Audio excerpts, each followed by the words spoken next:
But that's okay. At the end of the day, it kind of worked with it because there was a low rumble. It was an uneasy rumble, which was okay as the interrogators interrogated the gentleman for creating a alcoholic beverage mixed with drain cleaner. That's the thing It's a that, film classic. oh, it bothers me so much. Some people You're on the trend way before it caught on. Well, I know. That's the nice thing. It would have been overdone this year, but some people got to work on these really hot shot projects for their final year. My final project, I got to edit, and I edited the shit out of that. But did I get to edit something wonderful? In the end, it was kind of funny, but pretty funny, yeah. But no, I got to edit a movie about a couple of friends who decided they're gonna mix alcohol and drain cleaner because the drain cleaner cleans out your system and doesn't give you a hangover. Sounds like something kids might try. Yeah, You never know. I don't think the college was too happy that we created it because it doesn't give a good message. It's a drain People cleaner, die. People die. but it's a It's a realistic Cleaning message, right? at least. It works, but You know, will maybe die. if it was out, it would have been a good PSA for kids not to eat Tide Pods. Maybe You could have saved countless lives had it been distributed more widely. that's true. None of the films, even the best ones, ever got wide distribution in any capacity. You'd have to present them to like a film festival, but at that point, you need to be the person that has the rights to said film and everything. So I don't know. The college always gave the directors, because you'd say it's an Niagara College production, so you always gave the directors the opportunity to premiere at or film festivals. And I think, when we did the geocaching documentary, it did do a few small festivals, but it never did anything like. It never went to anything noteworthy, I think. And it's just sad because there are decent things and decent projects that didn't see any light of day, which is normal. For a college, yeah. Yeah. There's probably tons of really good films that come out every year in colleges across the country that just nobody will ever hear. Well, the thing with that is the college, and it's been 5 years since I graduated, is still using footage from one of the films that was shot my final year as advertising for the college. So that one looked nice. The story was really bad. Doesn't need to have a good story to advertise the That's program. true. Exactly. It looked nice, but I don't know. Everybody, it was weird. People were not smart sometimes. Like when we were pitching short films, somebody decided to pitch Where in the World is Carmen Sandiego? Now, because it's an educational program, you wouldn't be in trouble if you wanted to use trademarked material, but because it was also a program where you were going to get jobs after, they didn't want you to, and that includes music and everything, so that got turned down hardcore. But then these people were spending so much of their time coming up with good stories, they were pitching them to college, which is fine. But if you give the college your A material, you can't touch it after. Yep. So I pitched, and I pitched a story that I'd been working on for years, but I changed everything. I changed certain plot points. I made it more central because the acting program was disappointed that none of the roles were for women. None of the main roles were for women. And they're like, we have all these actresses that have to act, and none of them are written for women. So I changed my story so it's centered on the woman. That was the central focus, and it changed it enough that my story could exist as itself, and then I'd have this little short film that exists that's similar, and it got pitched, and I did very well with the pitch. We got marked on the pitch, we got marked on the story and whatnot, but nobody picked it. Instead, we did a short film about drain cleaner and alcohol. Mine had tears, mine had emotion, mine had actual acting and talent. It's interesting what you brought up earlier, just because you're saying there's a lot of actresses, people who are in school to be actresses. What was the gender makeup for people that were in your program? Not people like specifically trying to act, but people that were producing the content. Mostly men. Mostly men. Like what's I the mean, ratio? In the film program specifically, Of the final year, there's probably like 25 of us, but 18 men. Like it was pretty, Yeah. Okay. for the acting program, because it was two separate programs. Pretty split down the middle. But the unfortunate thing is I mean, if the production program is mostly men and they're writing, that was the stupid thing.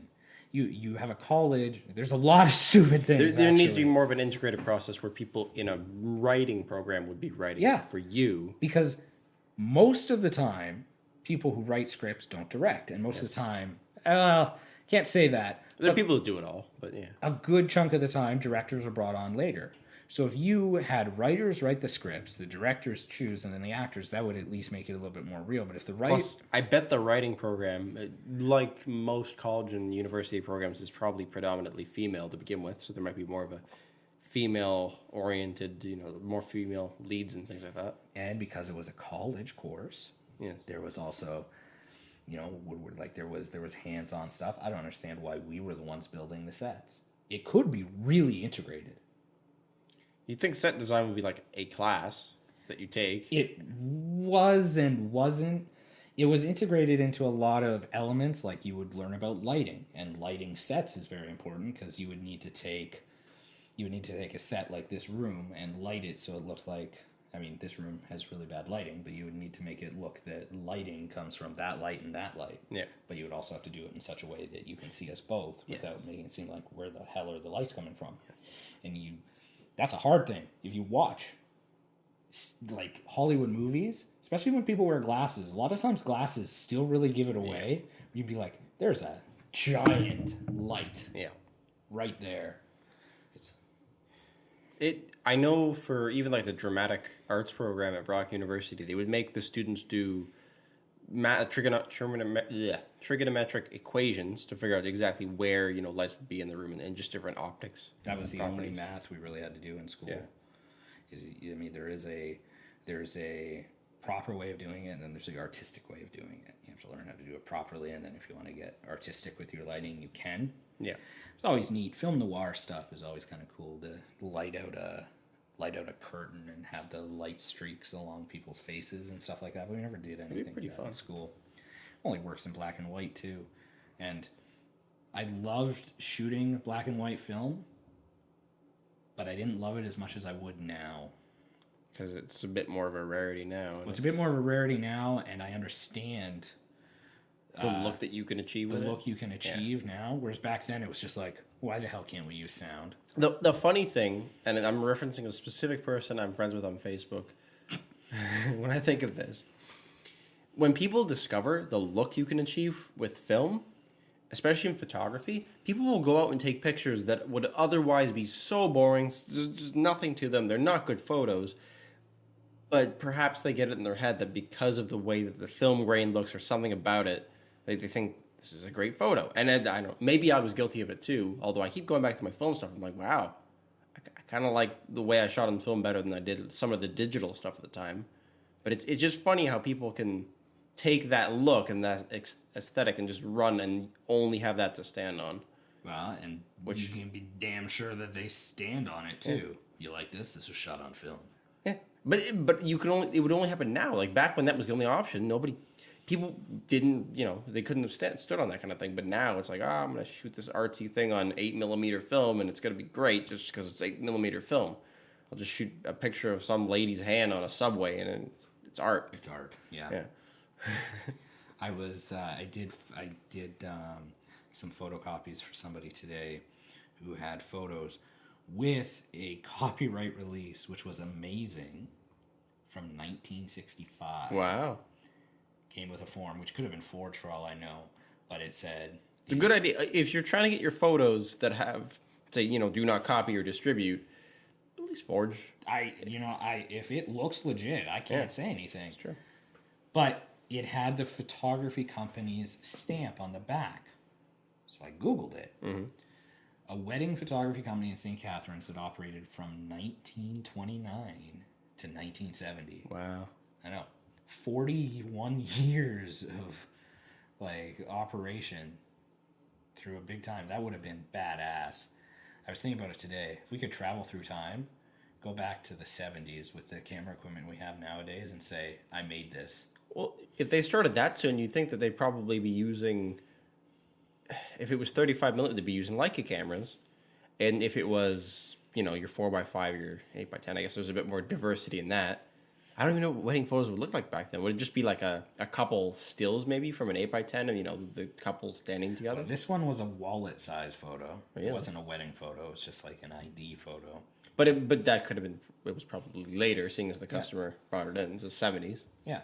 But at which point they'd be shooting on SLRs. So brought full into the future. Because I think 1954 was when SLRs took off with the first Nikon F camera. Just because up until then, professionals wouldn't touch anything but a rangefinder or something similar. But yeah, changed it from that point on. Yeah, but I mean, how many photography businesses do you think will last 41 years? These days, not many. There are some relics that still stand up, I guess, that do weddings and things like that. But they tend to fall apart because their business models don't work in the modern age. Not necessarily the photography has anything wrong with it.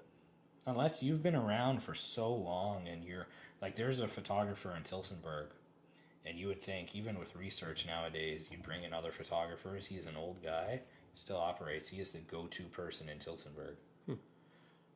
I guess it's good. It was funny doing research about competitors. One competing company that I used to look up to that I haven't even took a glance at in about 2 years is gone. I can't find the owner. No. I can't find anything. He's just gone. Filed for bankruptcy and left. But there's no website. The website's for sale.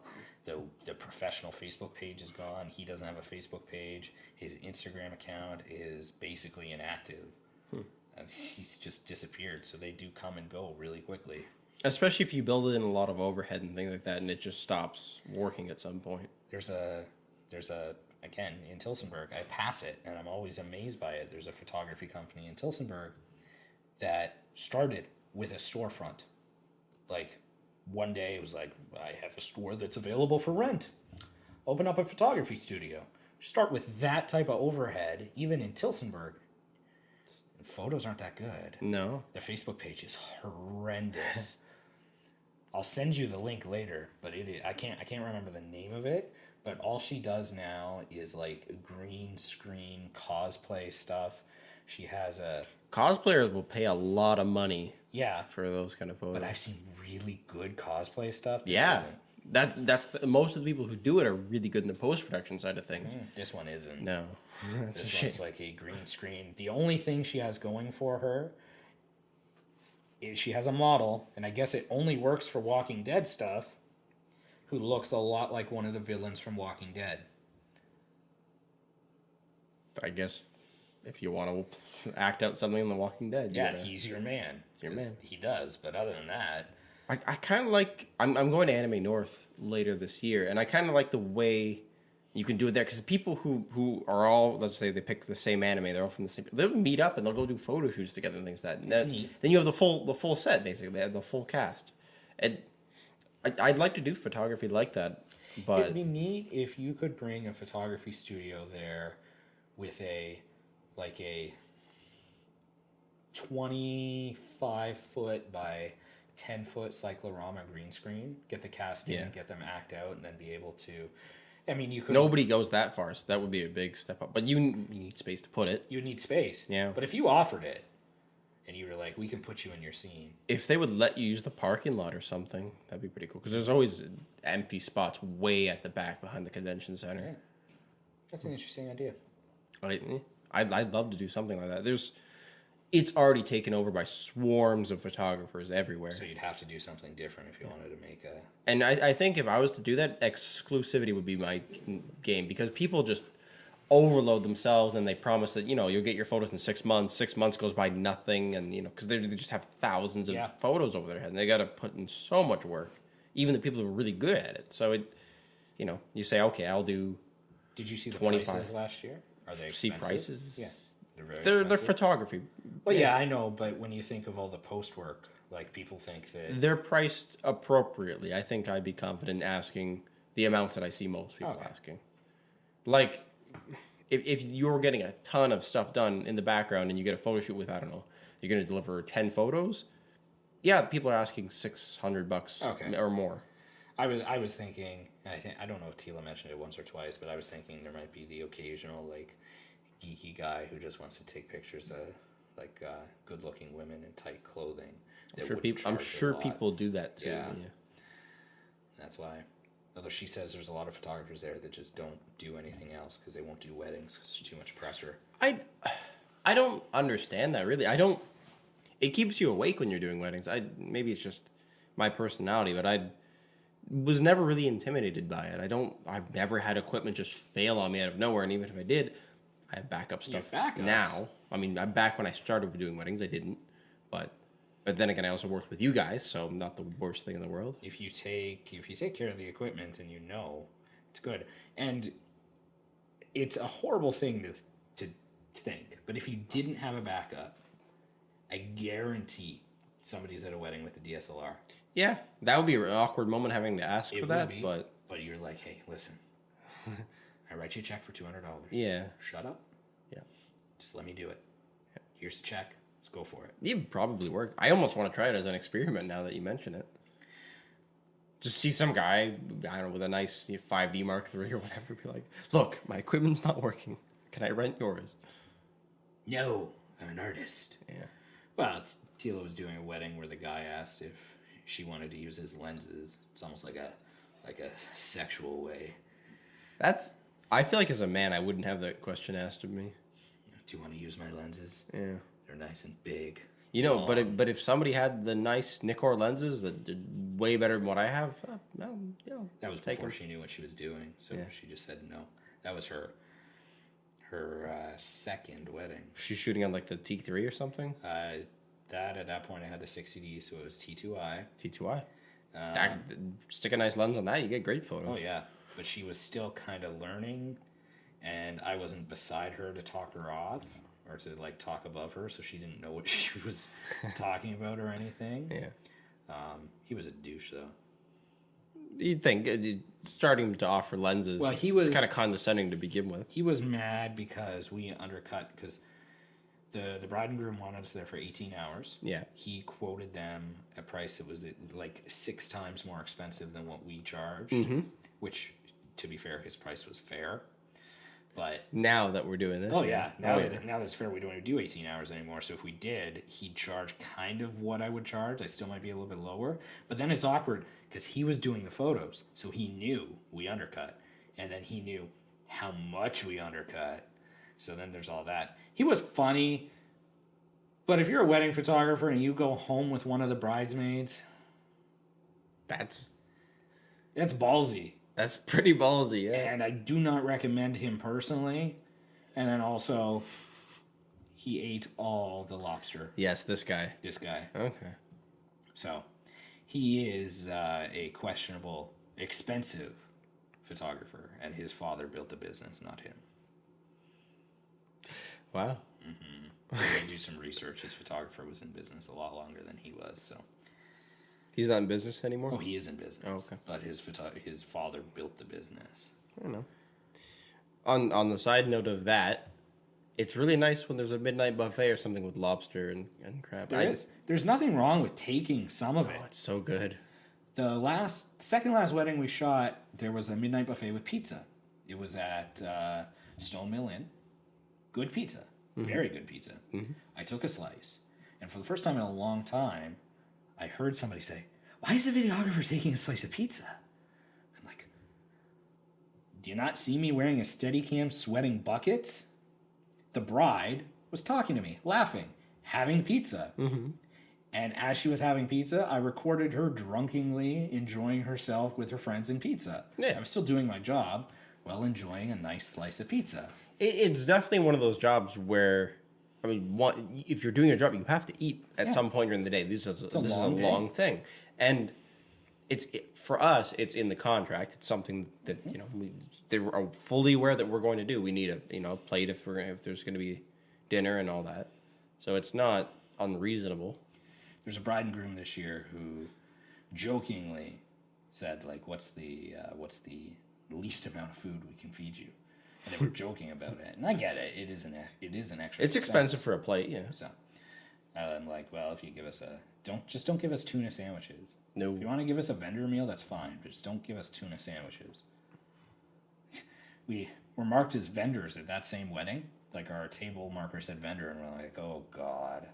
They didn't bring us like chicken nuggets or something, and they gave us the same food. Like, well, what's the point marking us as vendors unless you wanted us to know where we were, or even though they're serving the same food, maybe it wasn't plated exactly the same, and they just gave a discount or something. But I don't know. People are weird. So, Can't say it's a big deal, really. no, As long as you don't go hungry during the day. Oh, I know. all you Granola need. bars. Granola bars during the day, and food at night. Plus, I mean, half the wedding parties by the end of the night got to know one of us so well that they're trying to hand us a shot to take. Oh, and yeah. It's like, no, please, we don't need to do that. Oh, it's good. It shows that we're friendly. It shows that we're good at what we do. So that's good. Yeah, personable more than anything, which Yeah. is probably the best skill to have. Oh, it is in this industry where so many people are afraid to answer the phone. Got so many weddings just from picking up the phone. It's advantageous to be sociable. That's for sure. I guess that's the biggest problem as to why these people are like, oh, I would never go shoot a wedding if they're doing a different type of photography. Like They're just not people. Yeah. That's the problem. But at the same time, they're not putting that much thought into it, because if they're doing studio work or doing something else like that, you still have to talk to your client. You still have to make them comfortable. There's a lot of person skills that go into it. Yeah. Especially if you are dealing with the tight closed women. You don't want to make them feel weird. So if you're not good at talking to people, it might not be a good idea. No. I mean, you can always hide behind your gigantic camera and, That's true. not say much, but it doesn't help. I don't think there's really a photography job. Like, it seems like there maybe were people a long time ago that could make a career off landscape photography or something back when nobody had done it so well. And maybe those people could go without, being personable. But it's not... I don't know if anybody's a full-time landscape photographer now that doesn't work for a magazine or something already. Oh, exactly. Yeah. You have to be able to talk to people, and you have to know people. Mm-hmm. I like Niagara Falls because years ago there used to be a bunch of kind of like Canadian baby contract photographers that would go take pictures of you in Niagara Falls and give you a ticket, and you would go get your pictures. You would go see the pictures of you standing by the falls and whatnot. And that used to be a big business. And now you don't do that because everybody takes selfies. Yeah, they do it for you. Mm-hmm. But it's still big business on cruise ships. You still have a bunch of photo stands and photo places to get your photos taken, and then they give you, it's all done on your name. You go to the photo center. Cruise ships make a killing on photography. I didn't know I've never been on a cruise ship, so I didn't know anything about that. Yeah, I mean, Andrew worked on cruise ships for a long time doing photography. Huh. Yeah, that's how him and his wife met. I guess even theme parks still do it to an extent, although it probably isn't what it used to be either. Disney will still do it. Yeah. Disney does it in a pass. I think you pay like $60 for the day, and they'll take your photos for you, which isn't that bad. Because if you don't want to take your 5D Mark II on a roller coaster, get them to take the photos for you. Yeah, it's almost strange. I think of Canada's Wonderland being near us. Why don't they just... Because you got to buy the photos for... If let's just say you're going on a specific ride that has they take a shot during the ride. Why don't they just build that into one of the season passes? They see Season Pass Plus, and you get photos or something. Because people might buy one, and they say, okay, we want one. We're going to put it on the fridge or something like that, whatever. But buy the pass. People got to get the photos from all of them. Why not? And maybe you charge them extra for certain types of prints or something. But they get... By default, I don't know, 8x10 or something. Are you a Canada's Wonderland person? Do you like it? I could do it once every 2 years for the rest of my life. That's about where I am. I went to it the same night as you did last year. Really? Halloween Haunt, yeah. Oh. Teal and I I remember that. We were there the same time, but it was just a weird thing. You think we almost should have crossed paths? I was looking for you. Not crazy, but it was busy. nighttime, right? Nighttime. So it was harder to find you. And I haven't been there in years. I can't remember the last time I've been there, but I know I've been there. And I haven't rode a roller coaster in a very long time. So I told the person I was with, I'm like, I'll go. And I'll go on the Behemoth. I don't know. It was the Leviathan that was open that Leviathan, night. sorry. Yeah. I'm like, I don't know what I'm going to do. Oh, wow. And we're going through the line, and I know it's safe, but I'm still thinking, it's really big. That's a huge coaster. I get to the front, and I'm like, it's like a third date with this girl. So I'm like, well, I can't puss out. Nope. So I go, and I sit. I'm like, I learned what I do. I swear so much. I can believe that. Unbelievable. I can definitely see that. I cursed every single nationality. I was swearing. I mean, it's a very true mentality. My butt left the seat. That it should not. The butt should not leave the seat. I get done the ride. We pull into the station, and the people waiting to get on the ride are looking at her. They're like, "Did you have fun?" She's like, "Yeah, it was great." They look at me, and they're like, "You do not look like you had fun." I'm like, "I did not." It was fine. It was good. It was fun to yell. I know it's safe. I do it every 2 years. But everything else I enjoyed.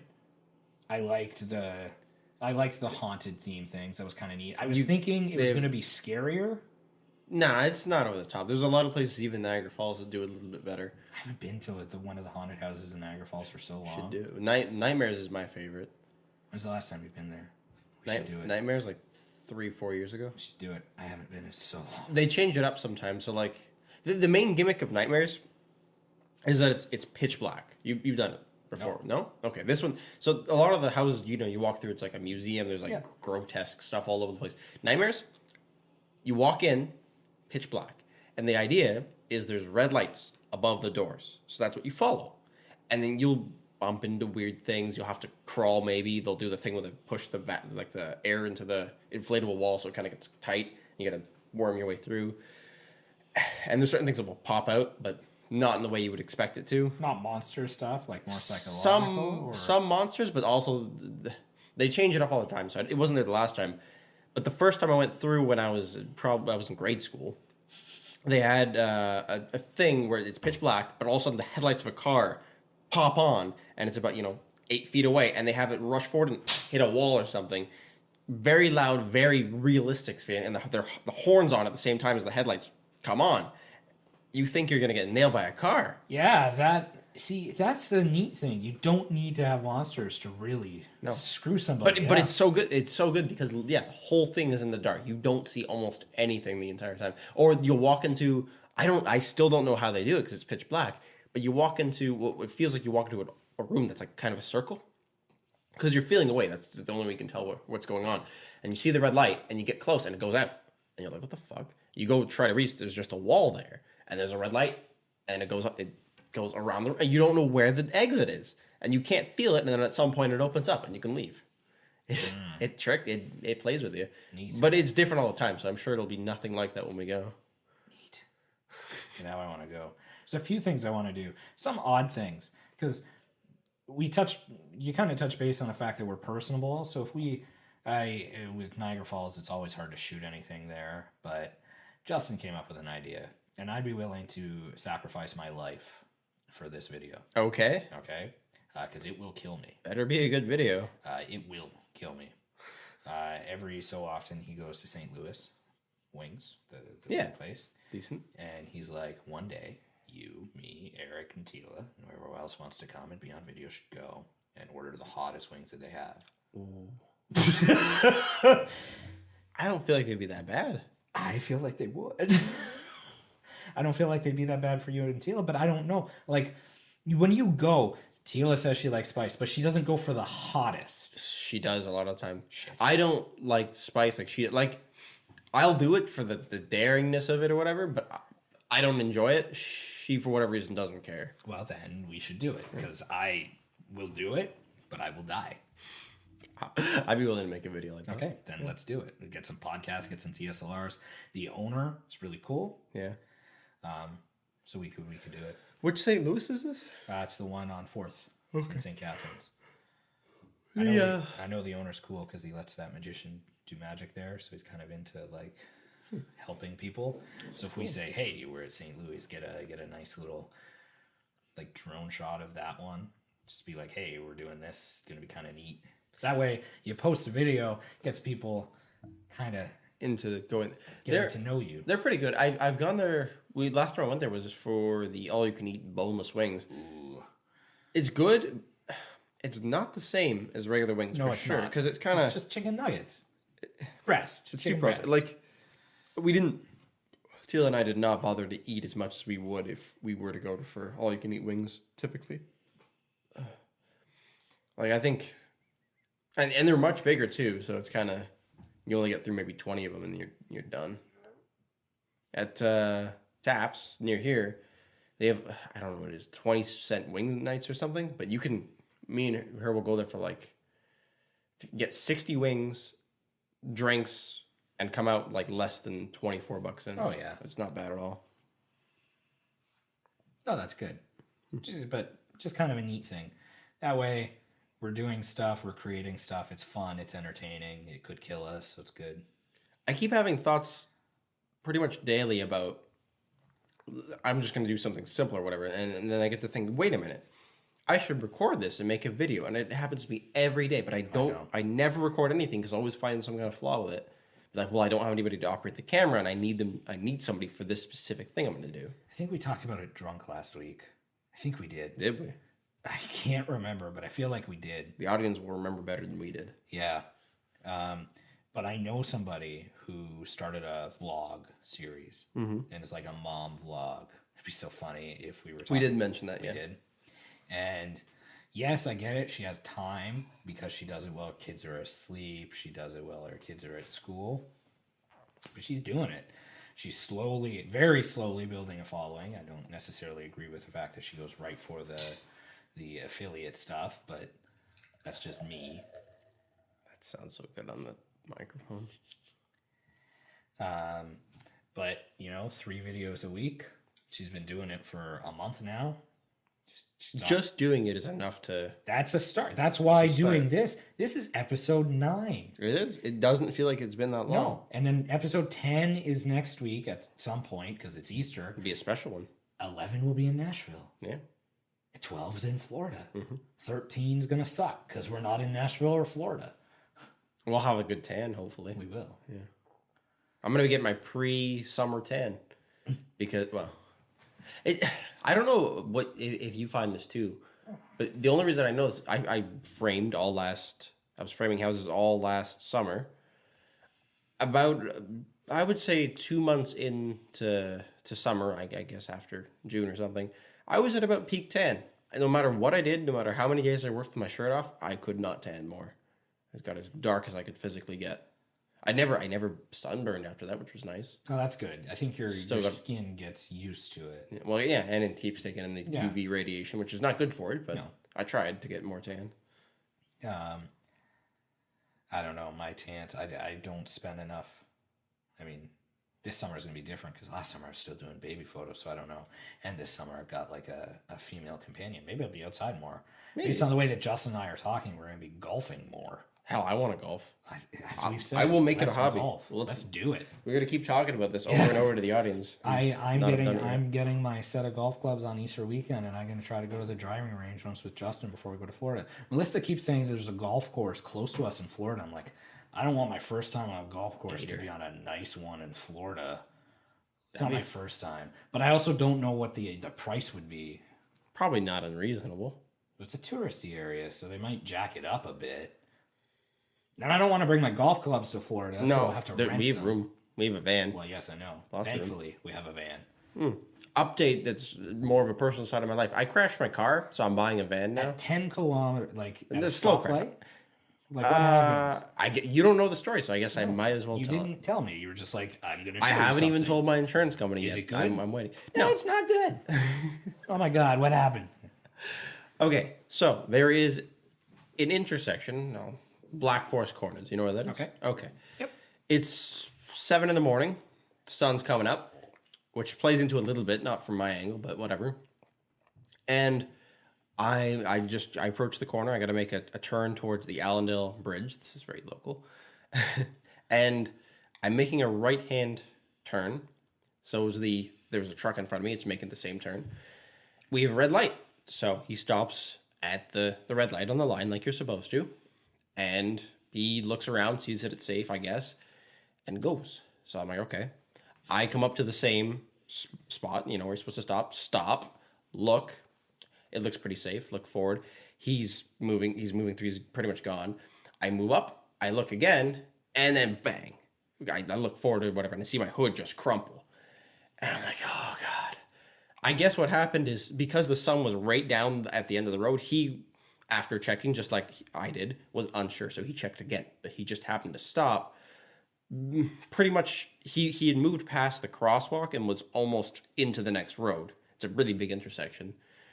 But he just stopped. So I didn't see it coming. I thought he had already moved out of the way. And I hit the left side of his bumper. Now, he is in an $85,000 diesel truck that's way off the ground. So his bumper misses mine entirely. It just hits my headlight and my hood. The hood crumples. So basically, it was a very nice impact, I would say. I didn't feel too much. He says he felt only a bump. The collision was entirely absorbed into my hood. Now, how's his truck? Perfectly fine? Or Now, because it is such a big and expensive truck, he is a good dent in the back bumper, and there's one sensor that got broken because there's a bunch of them that line it. So, if I hit a Toyota Corolla, I would have done $600 damage. Because I hit this truck, it's probably $4,000 for a new bumper or something. Yep. So, that's what Insurance is for. But, Yep. But, I'm pretty young, so that's... My insurance rates are probably going to go to the roof. You're still under 25, too. Yeah. Oh, yeah. Well, we'll get an update. And I had... Hey, who's your insurance provider? Cooperators. Okay, cooperators. They're not going to be happy with me. I got a ticket, too. That's my first ticket. Oh, because it was cops had to come, right? Because of the damage, yeah. Was the driver reasonable? Was he a nice guy? Or was he mad? I was friends with him by the end of it, and it was fine. No, he was an older guy. He was nice. I got a ticket. So, and what was the ticket for? Well, here's the thing. I got to look up the precedent set by cases made against this ticket in the past, because I personally think usually in that situation you get careless driving because you drove into something that was still, right? But I didn't get that. I got following too close. So I'm thinking based on that, because I was at an intersection. I had stopped in an intersection. I had failed to correctly proceed into an intersection. I wasn't following anybody. Yes, I rear-ended somebody, but is it necessarily always following close that results in rear-ending somebody? I don't know. I don't have any friends that really are in law school or anything like that, so it's kind of difficult to approach it. But I don't know if perhaps the officer wrote me a ticket knowing that it's fightable, kind of. I don't know. I always wonder if officers do that to throw you a bone, but then, like with Tila... A lot of times you just show up to court and you get reduced for telling the truth, basically. Like Tila says that her officer said to fight it. Like, I have to write this ticket, but fight it. The officer that showed up on the scene was a great guy, nice guy. A lot of them are. He said he had the same accident himself not too long ago.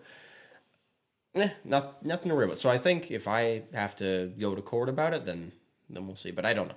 If it seems like the precedent set by the tickets given in the past are exactly that, I don't care. I'll pay the ticket. The demerit points suck. It's $110.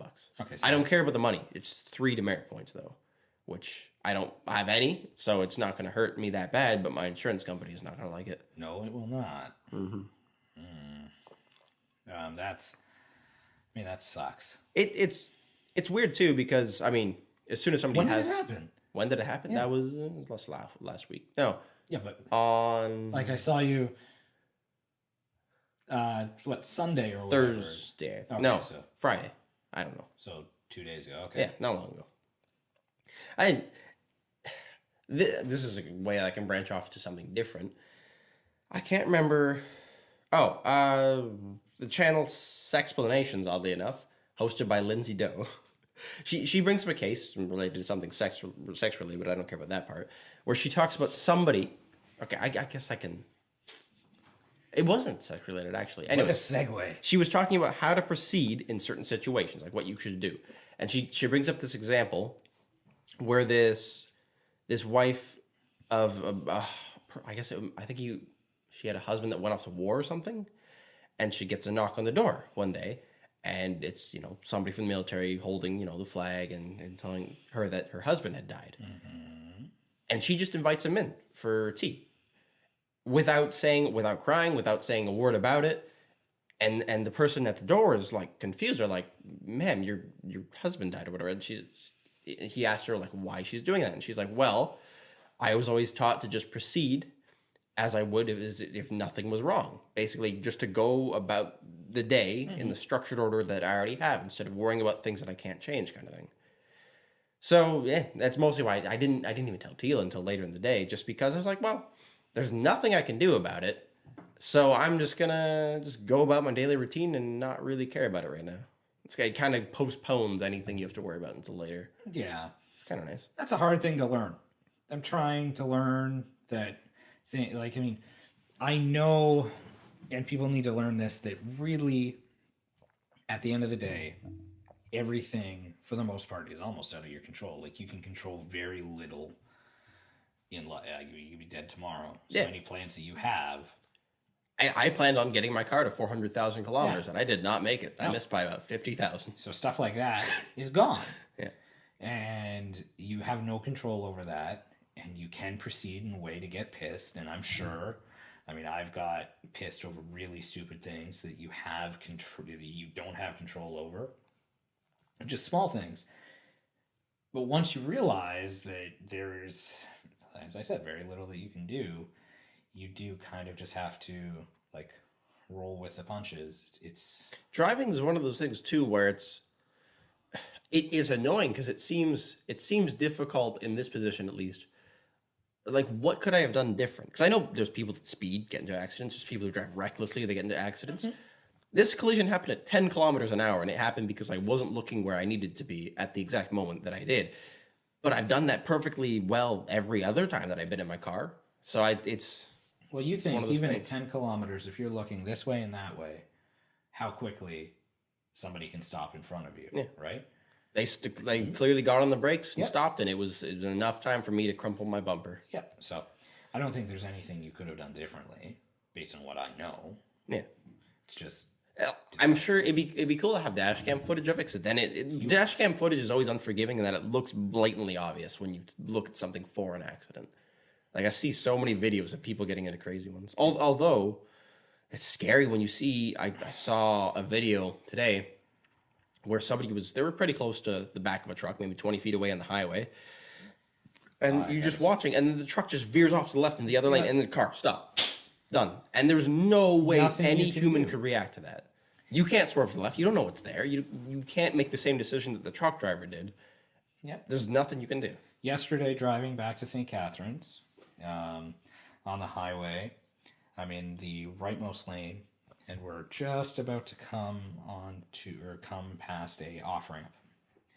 So the merge lines are already there.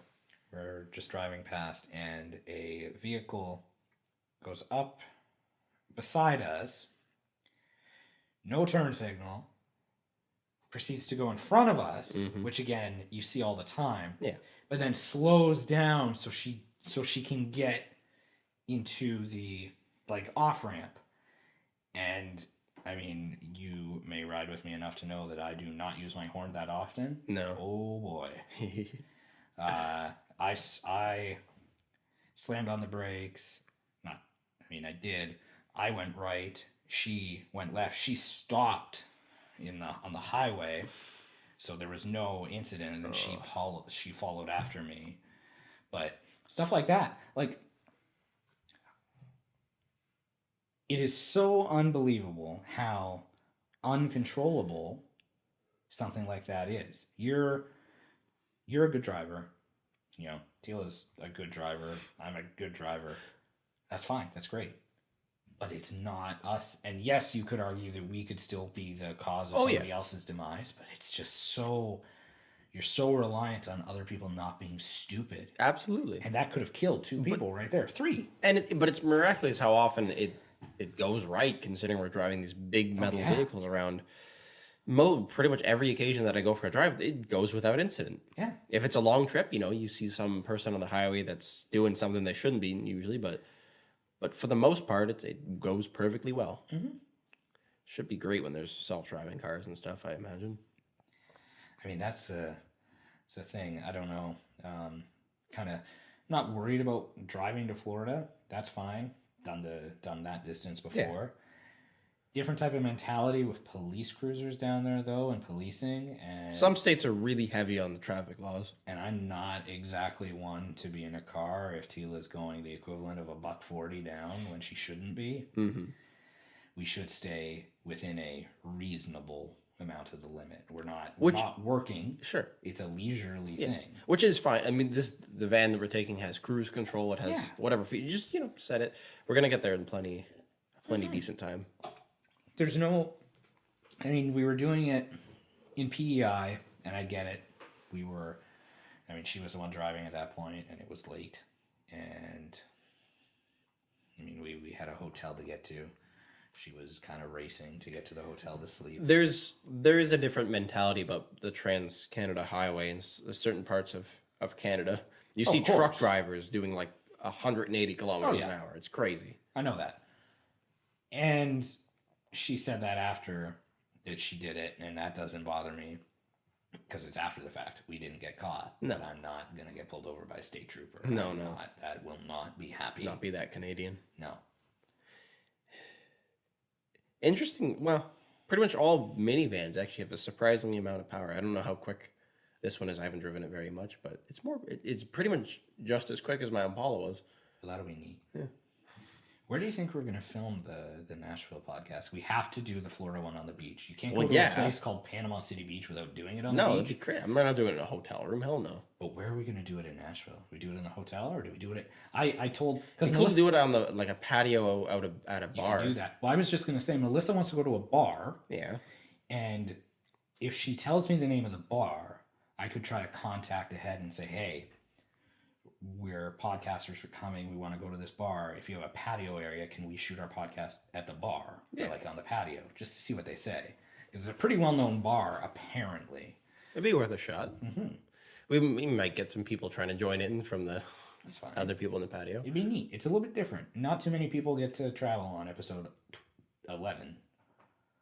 It depends on the lifestyle that the podcasters already have. Because a lot of people who do a podcast are already established with an online presence beforehand. Hey, we're 17 followers on Facebook. Yeah. Have you? I'm hesitant to share with certain people.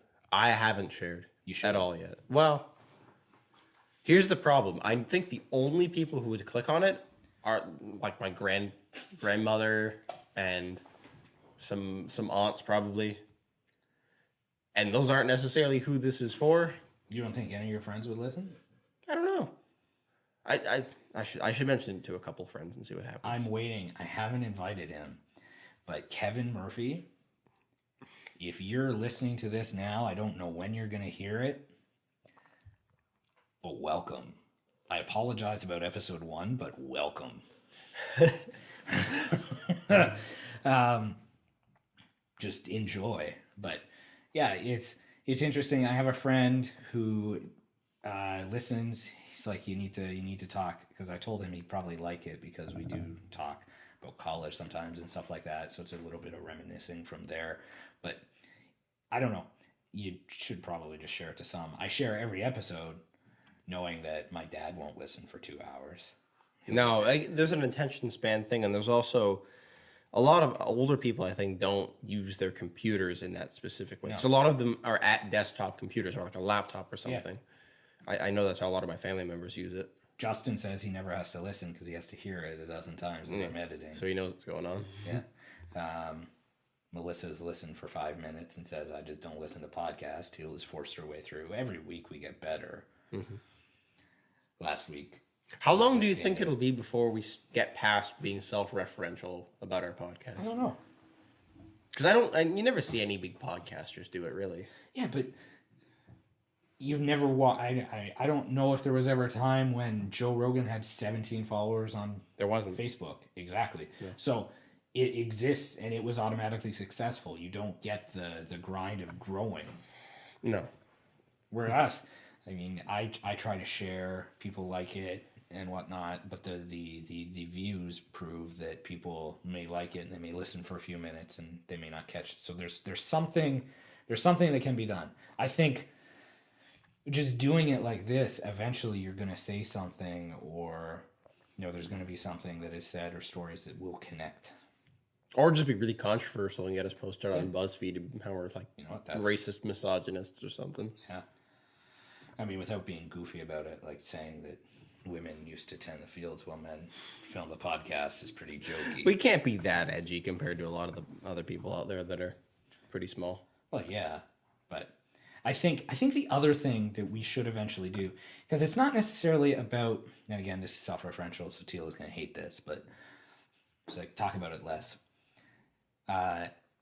Once we get like to episode 20 or something like that, where it's not necessarily a giant following, we should try to get people of not necessarily notoriety, but we should get guests that people might be interested in. Yes, we still need to plan guests out. I think that a good place to start would be if you are watching this and you are somebody we know personally, and you think you have something you could. It was fun with Justin. Contribute. It was so fun. And he said, when Eric said, Justin's going to be on the podcast too, right? I'm like, I guess. Justin's like, I listen to what you guys talk about. I don't have opinions on that. And then we altered it to that, and it was fun. It was a totally different podcast. Yeah. I don't know how much he jumped in, but I listened to a little bit of it, and it was good flow. You look at the video from the first 5 minutes to the end. It was a lot of alcohol. Yeah. I'll give Justin credit. He knows when to time in with a lot of things. He makes some pretty funny comments. He's got good comic timing, and today with the read through, as I said, a few moments he stumbled. Long dialogue, I get it. Do you want to mention what this read through is, just so we I've been writing a Christmas movie with some people for a while, trying to do a read through to see how it sounds.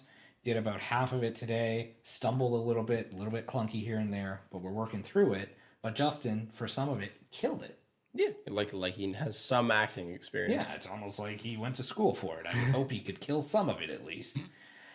I feel like even when I put effort in, I still sounded monotone, and I still sound monotone here, which is the problem. Yeah, but that's fine. It's just hearing the way people would say it, plus maybe monotone. Maybe the new Santa is a sarcastic asshole. Like, maybe you came up with something. We kind of came up with something with the Italian thing. Like, you don't know until people say it. I had fun pitching little ideas here and there. Yeah. For sure. It's such a... To go from being somebody who's written short films to trying to write something big, it's ridiculous, the amount of effort that goes into it. And now there's just more that needs to be done. And then the funding, and then everything. And oh my God. It's big time. It'd be fun. That's just it. The way it's scheduled, I think we could probably shoot it in like 4 weeks. We did it every day. That's pretty normal. It's pretty normal for a comedy. Like, it's not effects heavy. No. It's lower budget. It's a lot of conversation. And conversations are easy to film. Then you worry about the other stuff. Yeah. The effects heavy stuff. No, I mean, we're still in the... One thing that I really fixated on is we want to get a Ferrari. Or whatever. It could be a different car, I guess. But if we're going to have a slightly Italian-inspired car, it'd be cool to have a Ferrari. Or at least like a Lancia or something. Nobody would know what the hell that car is, and you could probably buy one for less than it is to rent a Ferrari for a day. So, maybe. But just stuff like that adds... I mean, if you get excited about the car potential, then that's good. I get excited about other things. It's all good. I'm glad that you thought there wasn't anything negative that I wasn't expecting. I knew it's clunky in some areas. The hardest thing, and I don't... It's really it must be really difficult to make dialogue that isn't robotic sounding at first, just because it's almost like I would imagine you're discovering these characters as you write them. Yeah. Like, by the end of this, hopefully we have a feel of what each one is like, that we would know what they would say a little bit better. Yeah. Because the more drafts that get done, the more, I don't want to say jokes get made, but if you're like, well, I feel, at the end of the day, it's kind of like, I feel like the character would say this. There's a line that we didn't get to where we were very close, where the elf, it's fine, is talking about how there's rules of the North Pole. He's like, it's clearly written down that these are the rules of the North Pole and how Santa Claus has to follow them. And the woman looks at him and he's like, the rules of the North Pole Santa Claus has to follow? Why don't you just call them the Claus laws? Just something like that. Like, kind of sarcastic and whatnot. So just going through stuff like that is very interesting. And then you hit a note like, what if the elf had a little bit more of an Italian kind of inspired thing, which if you're listening to this podcast 20 years from now and it's a hit movie and you have no idea what we're talking about, an Italian elf, it wasn't a good idea. No. But it could also be a good idea. So who knows? Gotta see where it goes. Yeah. What we'll have to do is we'll occasionally have to go through old episodes and do follow-ups. Like, hey, back in episode 1 when we talked about self-driving cars. The problem with that, and I'm already realizing it's a problem, is when somebody's criticizing, because Tila watched the older ones, she's criticizing something we said. I'm like, I talked about that? What do you mean? I know, we talk about so much. It's hard to, when I'm summarizing, and this is after I've listened to it for a day, just editing it, and then I go to summarize it. On this week, we talk about shit. The hell did we talk about? And even writing, like if we were write down what we want to talk about, it doesn't necessarily mean we're going to hit all the notes. So that's something that needs to be worked on, because then you can actually deal with like keywords on YouTube and try to deal with it that way. Because if we talk, have you been putting keywords? I have, but they're very general. Okay. The first one was podcast, less general. Podcast, Niagara. If we talked about it, if we talked about something specific, self-driving stuff like that, try to see nothing's really hit. Is there new Elon Musk news? Yes. Which in the past week, what do we got? New Elon Musk news. He took away his Facebook. He canceled Facebook for Tesla Bit of a stunt. SpaceX. If he brought it back, he'd get up to nearly the same amount of followers in no time. But he's not. People said on Twitter, delete your Facebook, and he did. If I could be any person in the world right now, I think I'd like to be in his place. Elon Musk, he's just a badass. Even Gary Vaynerchuk. Listen to his stuff. He pops up on YouTube or on Facebook and whatnot occasionally, and just really, really good info. I think the 3 books that I'll take to Florida that I won't read any of, but I'll probably read one of them, would be the Jordan Peterson. The 12 Rules for Life. Yeah. And Vaynerchuk's Crushed It. Or Crushed It. I think it's Crushed It. Interesting. I gotta get a new book. And then just one of my standard island reads. After I crashed my car, I made a very impulsive move to cancel a lot of things I was subscribed to just to cut down costs, because I know insurance is going to be more. That makes sense.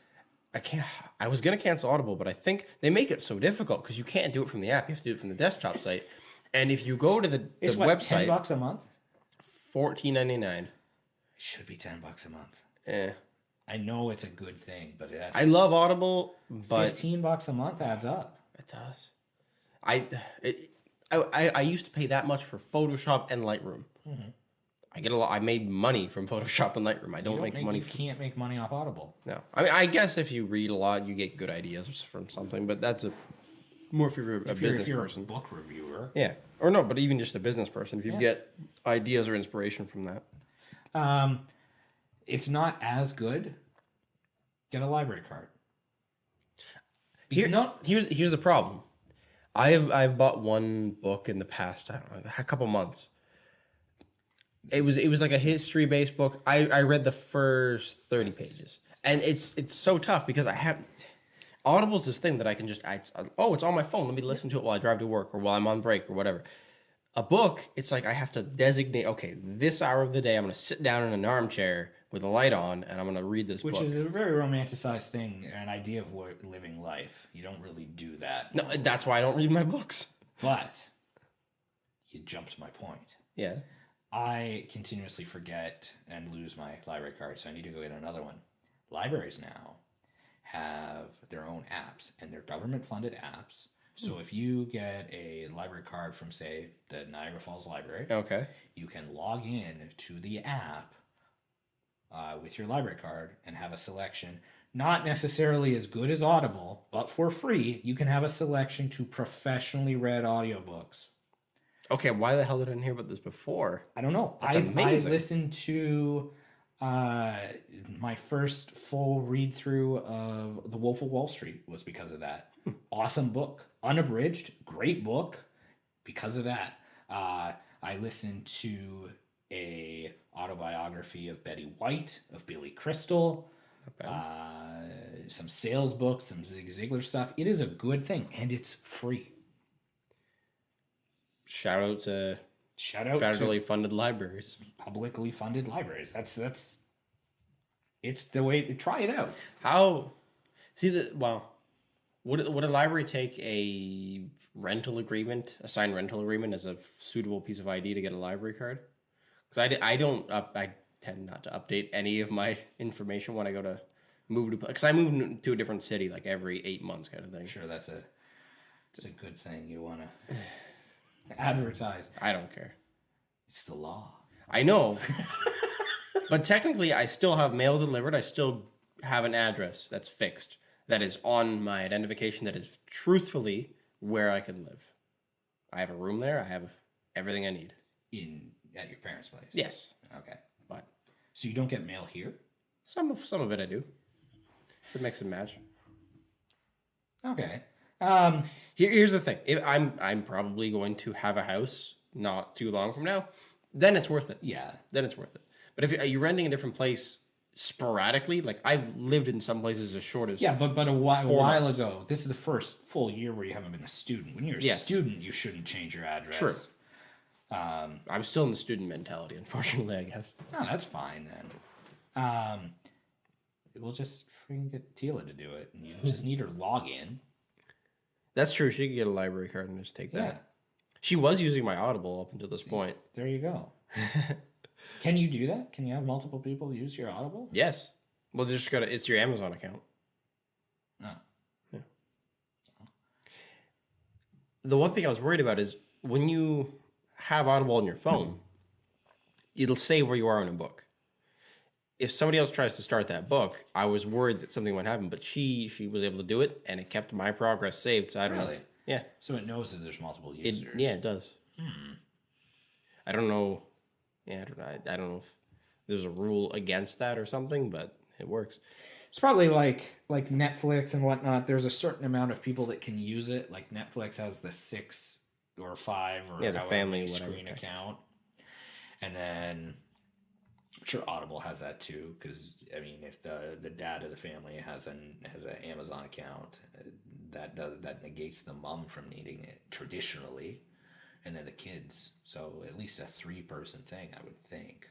It's a very user agreement. It's a very household oriented product. Mm-hmm. I know even like the PlayStation Network would do something like that, where there'd be like a family account for like game. You could, if you had bought digital copies of games, you could have them running on certain PlayStation, like multiple PlayStations at the same time, which is a much earlier form of that kind of thing. Yeah, I always forget how a lot of the Xbox 360 and PlayStation 3 stuff it predated a lot of the way that we interact. Like, when did Netflix even get big in Canada?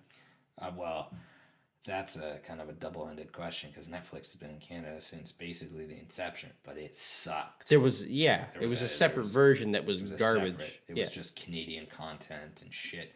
It really kind of became good when Disney partnered with them. That's going to change the landscape when Disney pulls out, because they've said they're pulling out from Netflix.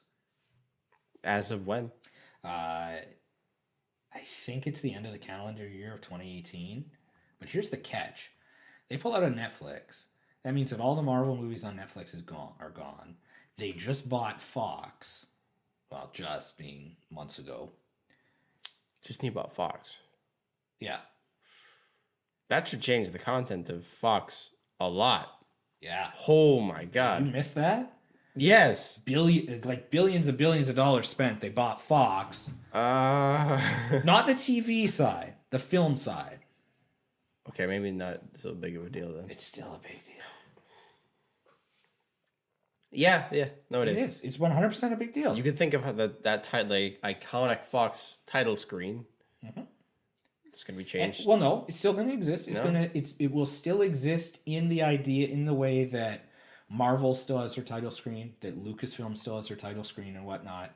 But Disney will get a title screen. At what point does this violate monopoly laws or something? It's getting close because you have to think right now. Who's competing against Disney? Who has right now? It's asinine because Disney can say to Netflix, "We're leaving," and they leave, and then what happens in 2019? Everybody knows they're doing it. They're going to start their own streaming company. And if you're Disney and you say, "Hey, and you're Fox, $10 a month, all the Marvel movies, every Disney movie we've released, every Fox movie that we released, everybody else is fucked." And Fox owns The Simpsons, right? TV, yeah, which Disney doesn't have. So they could get, but once you have the Simpsons, there's Simpsons movies. One. Simpsons movie. I've seen the one. I figured there might have been another. So yeah, but if Disney was like, "Hey, we own the film side of things. What if you got a streaming company that had all 20 plus seasons of The Simpsons? Holy shit.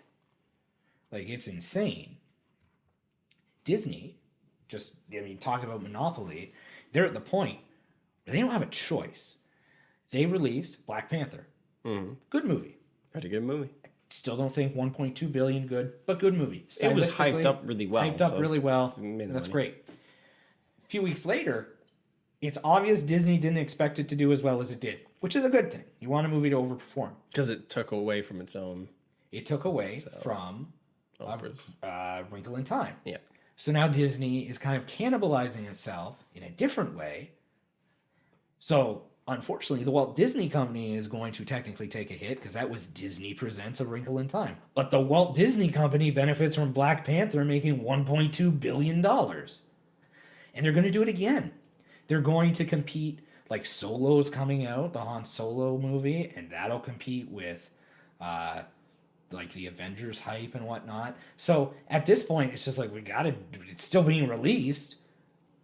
So that means Lucasfilm may not make as much money as Marvel, but Disney doesn't care. Because they're making the money. One, right? And it's to the point where if Disney wanted to, and I know they can't, I can't remember the law, if they were like, "We're just going to open up our own fucking movie theater."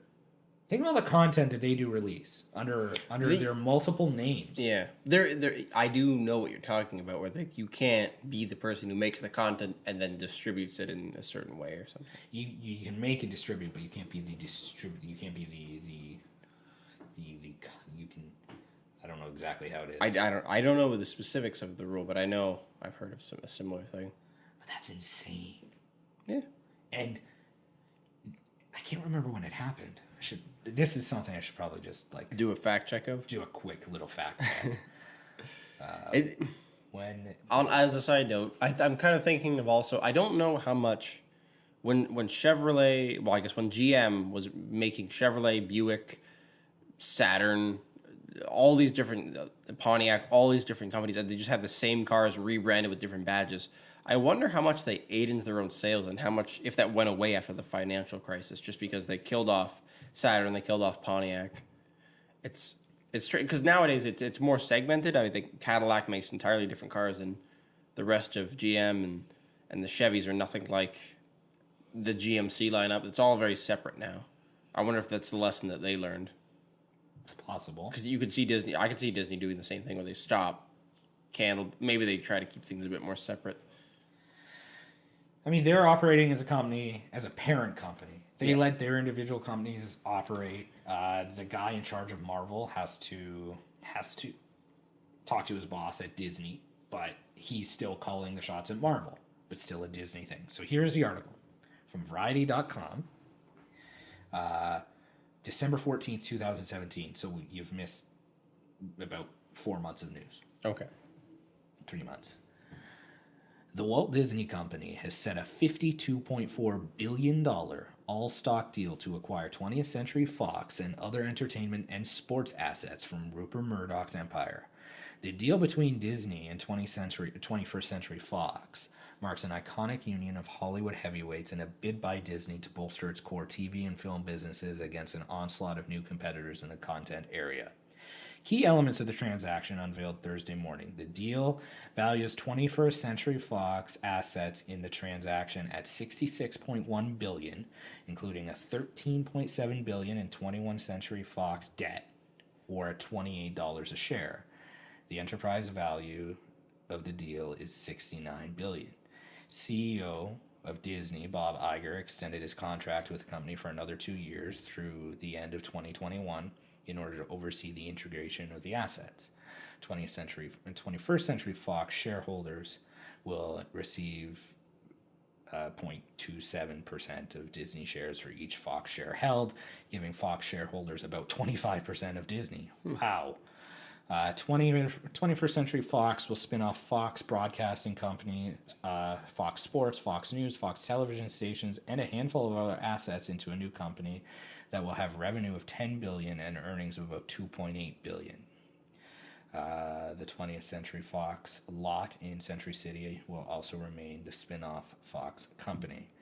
Disney expects to realize $2 billion in cost savings from combining Disney and Fox's overlapping businesses within 2 years. $2 billion is nothing when you're spending $54 billion. No, that's not a quick payback. Disney expects the regulatory review of the acquisition to take as long as 18 months. That's a big thing, though. It's difficult to see what it really means in the short term. Well, they have plans. I mean, it mentions Fox owns the studio, for example, that produces the ABC hit Modern Family. Now Disney will take control of the program and benefit from syndication and other distribution of the series.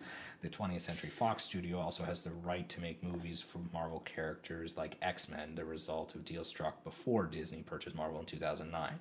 Fox also controls the rights to the one Star Wars film that is not under the Disney's reign, which is the first one, Star Wars A New Hope. So it's bringing a lot of stuff that they have and own back to the umbrella. Now, how much is A New Hope worth? Not $56 billion. No. But it helps. Here. And the reason why everybody thinks Disney is going to push streaming is the deal also gives Disney majority control of Hulu, as Disney now owns 30%. Oh my god!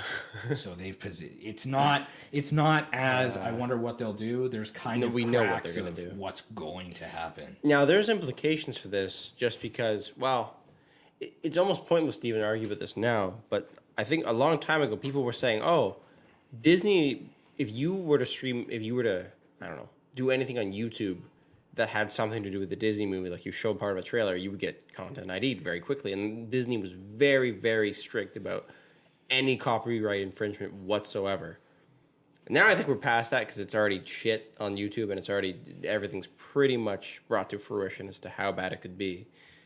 But if Disney owned everything, man, there'd be tons of money going towards to stop every single type of copyright infringement, even though it's just perhaps creative use or creative... Fair use. Yeah, fair use. It's interesting. It's going to be a weird world. If Disney owns everything, pretty much. Well, that's it. Like, I don't know if Disney would take on like Universal or Sony. Sony's pretty damn big. I know, but it's more of like a foreign market thing for Sony, isn't it? Well, their film. I mean, Sony's film division has its ups and downs. They have some good ones. They have some bad ones. Their animated division is kind of sucky. But, I mean, it's a giant change, and it's changed that nobody... I mean, Walt Disney never would have thought, hey, one day, that Fox Broadcasting Company that we're competing with, one day we're going to buy it. He never once thought of that. No. That's asinine. And now they did. And it could take another 60 years before they were like, yeah, you know what, we're going to buy Universal. And now Disney is going to own Harry Potter as well. It's weird to buy things... Well, Warner Warner being Harry Potter, Warner Brothers even, like Disney owning Time, like it's just That's a cable distribution network as well, isn't it? Is it not? Time Warner Cable? Time Warner, Warner Brothers.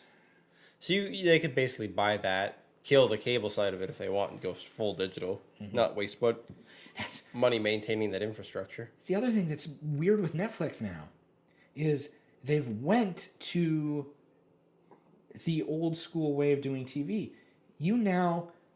New shows on Netflix, you can't stream all of them. They now have weekly shows. There's a David Letterman talk show that wasn't released in full. You now have to wait for new episodes to be released, and that's a Netflix original. There's a Joel McHale show that's now a weekly or monthly show that's a Netflix But you original. watch it at a specific time, or it's just available to... Well, it's available at a certain time, but it's still kind of like the old school way where you had to wait. Yeah, but that's because they're being produced. So, Yeah, but that's traditionally not the way that Netflix has done it. If They just had all the if they've episodes? made their content, it was streamable. That's the way. That's when binging became a thing.